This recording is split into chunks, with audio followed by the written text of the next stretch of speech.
iblis.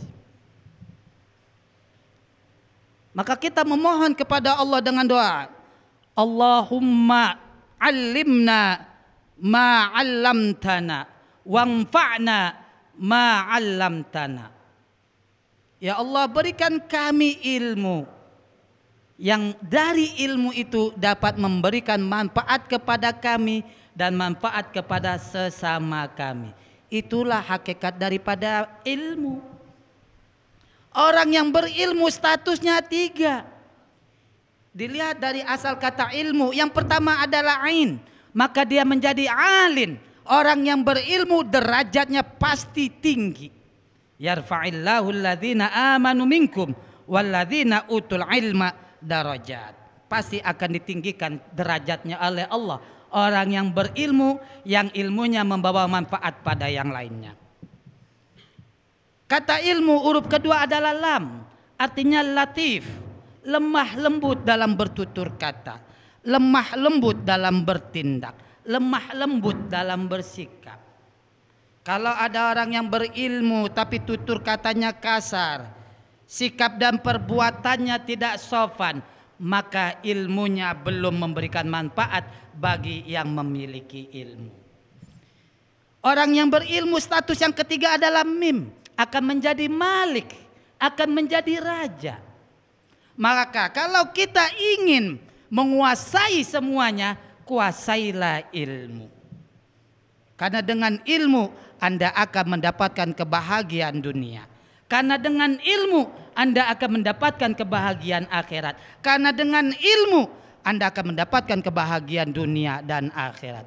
Man aradat dunya fa'alaihi bil ilmi, wa man aradal akhirah fa'alaihi bil ilmi, wa man aradahuma fa'alaihi bil ilmi. Hendaklah dengan ilmu, tetapi ilmu yang memberikan manfaat untuk yang menganutnya dan untuk yang selain penganutnya, atau memberikan manfaat bagi yang lain. Khairukum anfa'ukum linnas. Sebaik-baik kamu adalah orang yang memberikan manfaat bagi orang lain. Yang ketiga adalah ghaniyun la yanfa'uhu maluhu huwa wa qarunu sawa. Orang yang kaya tetapi la yanfa'uhu maluhu, tidak bermanfaat ilmunya. Huwa wa qarunu sawa, dia dan Qarun adalah sama. Siapa itu Qarun? Qarun adalah orang makhluk Allah yang diberikan amanah rizki yang tidak terhingga oleh Allah, namun hartanya melupakannya dari daratan hingga lupa kepada Allah sang pemberi harta. Hartanya tidak memberikan manfaat kepada yang lainnya, bahkan merasa hartanya itu didapatkan oleh usahanya sendiri tanpa andil Allah Subhanahu wa taala. Maka Qarun ditenggelamkan di perut bumi. Fir'aun, raja yang zalim, ditenggelamkan di tengah lautan. Iblis yang sangat sombong dikeluarkan dari surga dan menjadi penghuni abadi neraka. Qarun orang yang kaya tapi lupa diri, lupa Allah, maka dia ditenggelamkan di dalam perut bumi, namanya khasaf. Begitu banyak sekarang orang-orang kaya yang merasa dapat memiliki segalanya, namun kekayaannya tidak memberikan manfaat kepada yang lainnya hingga tidak menimbulkan ketenangan dan kebahagiaan pada dirinya.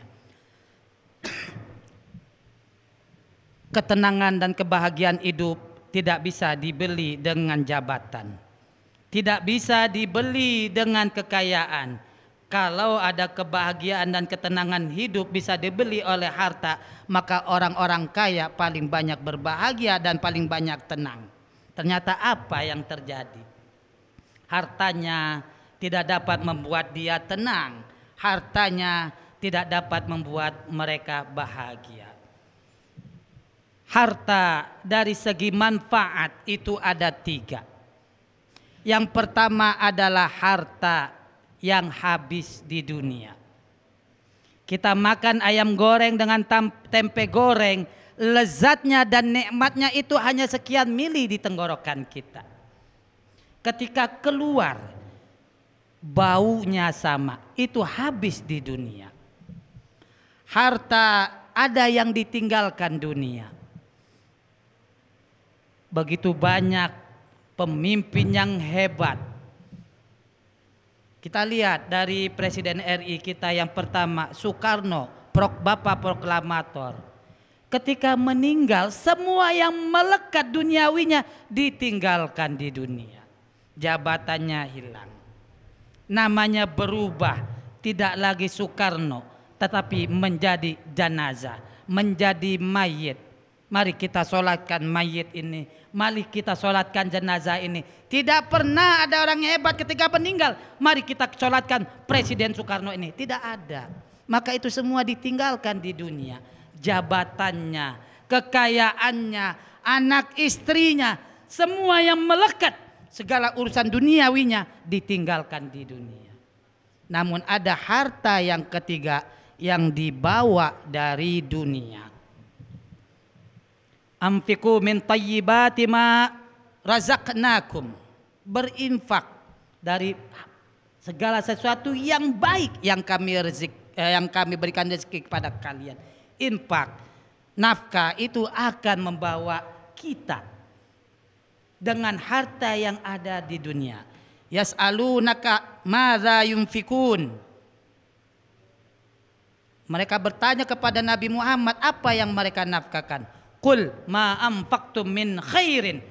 Katakan apa-apa yang kau infakkan itu min khair, adalah sesuatu yang baik. Siapa yang akan pertama kali yang didapatkan? Falil walidain wal aqrabin. Hendaklah kalian infakkan harta kalian pertama kali kepada kedua orang tua kalian. Wal aqrabin, dan orang-orang yang dekat dengan kalian. Falil walidain wal aqrabin wal yatama wal masakin, anak-anak yatim dan orang-orang miskin. Wa fi sabilillah ibnis sabil, dan orang musafir. Infak itu harta yang kita bawa dari dunia. Wakaf itu harta yang kita bawa dari dunia. Sedekah jariah itu harta yang kita bawa dari dunia. Bahkan kalaupun kita meninggal dunia, sedekah jariah itu pahalanya tetap mengalir kepada yang bersedekah. Kalau sedekahnya itu selalu diberikan oleh orang lain hingga menghasilkan manfaat. Kalau orang kaya hartanya tidak dapat memberikan manfaat kepada dia dan orang lainnya, maka statusnya sama dengan Qarun.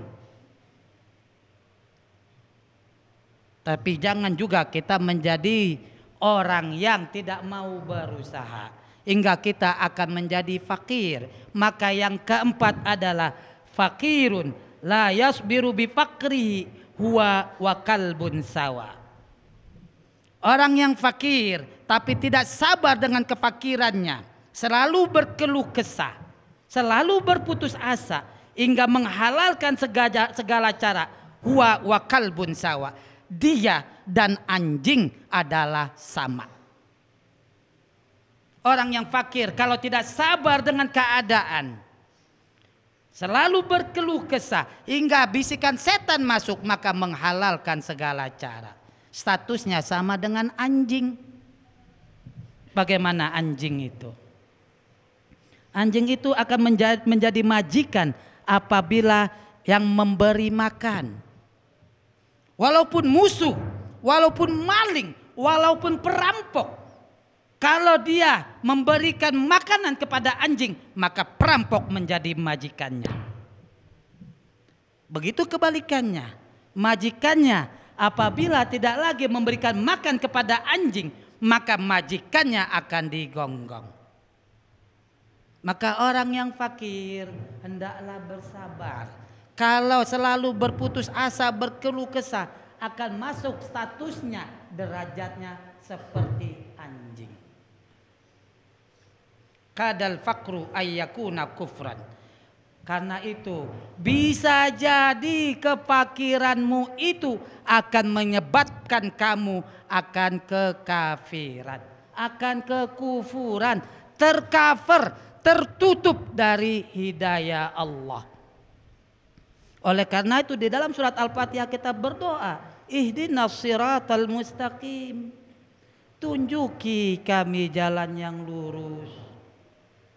Siratal ladzina an'amta alaihim, jalan yang kau beri nikmat kepada mereka, minan nabiyyin, terdiri dari para nabi, wasiddiqin, orang-orang yang siddiq, yang jujur, yang benar, minan nabiyyin wasiddiqin wasyuhada'i wassalihin, dan orang-orang yang memegang syahadat, orang-orang ahli syahadat, orang-orang yang mati syahid karena kesyahadatannya kepada Allah, karena berpegang teguh kepada la ilaha illallah Muhammadur Rasulullah.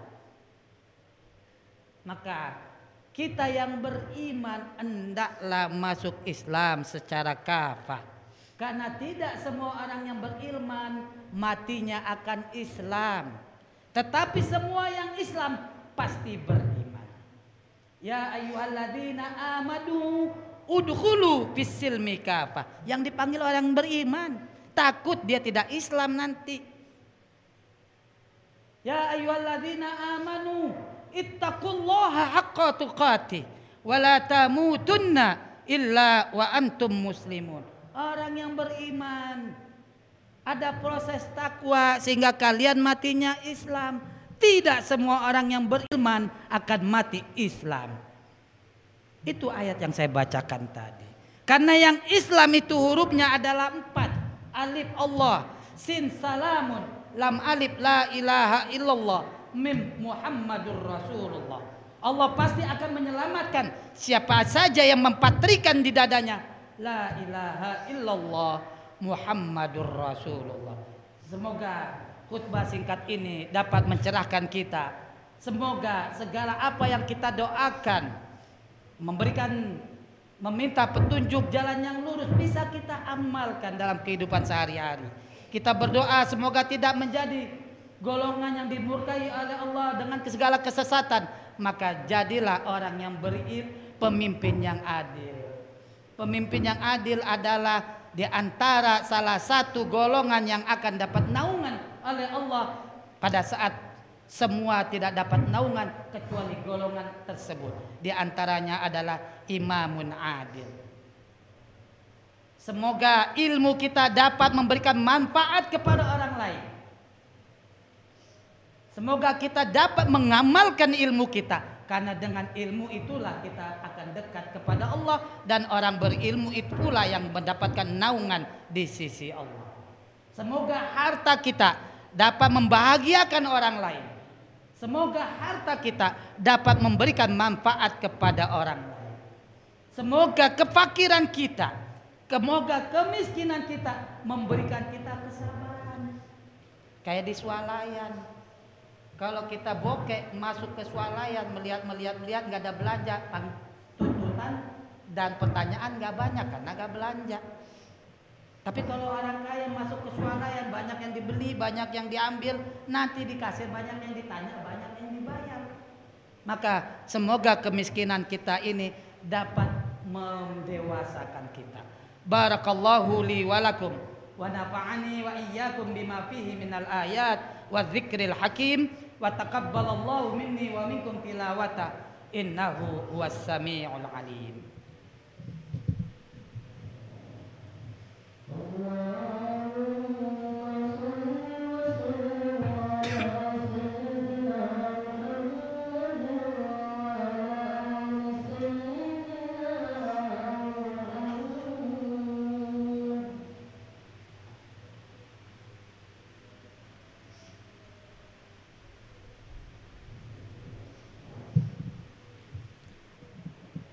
Alhamdulillah, alhamdulillahi bidzikrihi tatma'innul qulub wa bifadlihi wa rahmatihi tughfaru dzunub.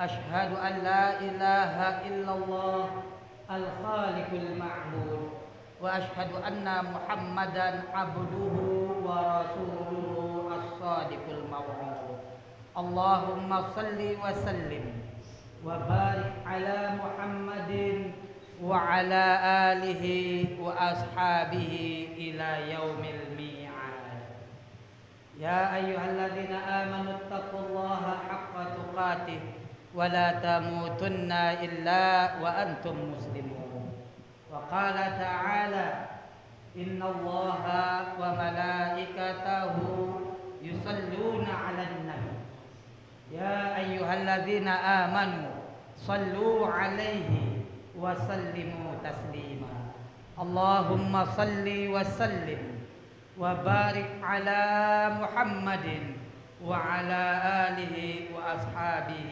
أجمعين اللهم اغفر لنا ذنوبنا ولوالدينا ولآبائنا وأمهاتنا ولجدنا وجداتنا ولجميع المسلمين والمسلمات والمؤمنين والمؤمنات ولإخواننا الذين سبقونا بالإيمان ولا تجعل في قلوبنا غلا للذين آمنوا ربنا إنك أنت رؤوف ودود اللهم يا ذا الحبل الشديد والأمر الرشيد نسألك الأمن يوم الوعيد والجنة يوم الخلود مع المقربين الشهود الركع السجود الموفين بالعهود إنك أنت رؤوف ودود اللهم إنا نسألك خير هذا اليوم كله